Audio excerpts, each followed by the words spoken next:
Fans of Twisted Metal know that the series set the standard for car combat games. Recently, Sony Computer Entertainment convinced the creator of the series, Dave Jaffe, to design a new, darker, more intense version of the game for the PlayStation 2. The result? Twisted Metal Black.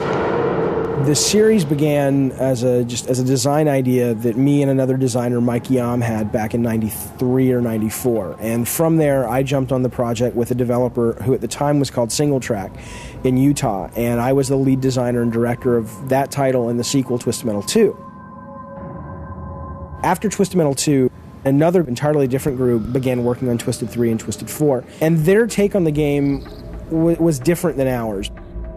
Most people felt that the third and fourth installments of Twisted Metal did not live up to its predecessors. From what we've seen so far, what's going to separate Twisted Metal Black from the rest of the pack is its storyline. Think Silence of the Lambs meets Seven. The characters are not only more developed, but decidedly more twisted than ever before. Twisted Metal Black basically takes place in an asylum called Blackfield Asylum.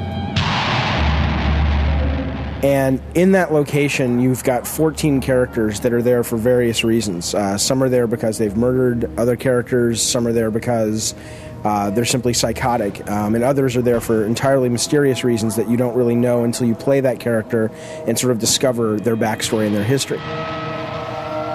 Calypso, who's this sort of character we based on Hannibal Lecter from The Silence of the Lambs, basically breaks them out looking for contestants for the Twisted Metal contest from the asylum.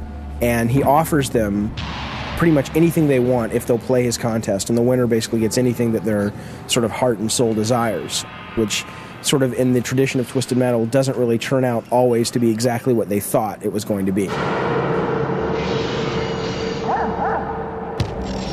But besides the storyline, what we really wanted to do was focus on the deathmatch. So to that end, in the one-player game, we have our basic story tournament mode where you pick a character and sort of go through the world with that character. Then we've got endurance mode where we basically drop you into a level and there's no health, and we basically bring one car after another, after another, after another, and we try to figure out how many that you can get through before you basically get killed. And then in the multiplayer mode, we have traditional deathmatch, we have 2 to 4 player deathmatch, then we also have co-op mode where 2 players can go through the story mode together. But they all really are focused more on deathmatch.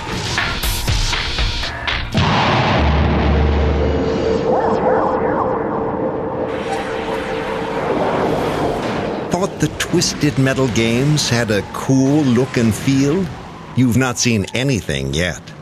With the technology of PlayStation 2 at their demented disposal, the team was able to create whatever its collective imagination desired. As we started to look at some of the specs on the PlayStation 2, we began to realize that we could actually create a game that fulfilled all of the fantasies we had had back in '93 when we first came up with the idea of a Twisted Metal game. We've got clouds rushing overhead that creates this kind of eerie feel. We've got trash and dead leaves blowing through the streets, firefights on crowded freeways with moving traffic, real-time weather and night and day changing, actually being able to see your characters in their cars, and in some instances have them sort of exit the car and do certain kinds of attacks. We have a lot of memory, a lot of processing, so you'll see a lot more interactivity, a lot more destructibility. I think in one of our levels we're up to, I don't know, close to 1,000 different things you can destroy. Not only are there more things to destroy, but there are a lot more ways to destroy them. In Twisted Metal Black, you will come face to face with a lethal array of new weaponry. In Twisted Black, we've made a real effort to build a significantly deeper weapon system and weapon structure. You can use them, of course, as fire and forget, and they'll have a lot of next generation capabilities. But for the skilled player, there's multiple ways that you can use some of the specials. Like the satellite attack. As you launch the weapon, these missiles shoot up out of your sunroof into the sky, and they start coming down towards the ground. And if you can get the enemy in the reticle when the missiles fall sort of on their own accord, you do significantly more damage, but it's significantly more challenging to do than if you basically launch them and bring them down immediately. discover the dark, sinister world of Twisted Metal Black and come out screaming for more. The windows are shaking, pictures are falling off the wall. It just sounds like the battle is going on in your living room. It's just unbelievable. We're excited to release this to the universe.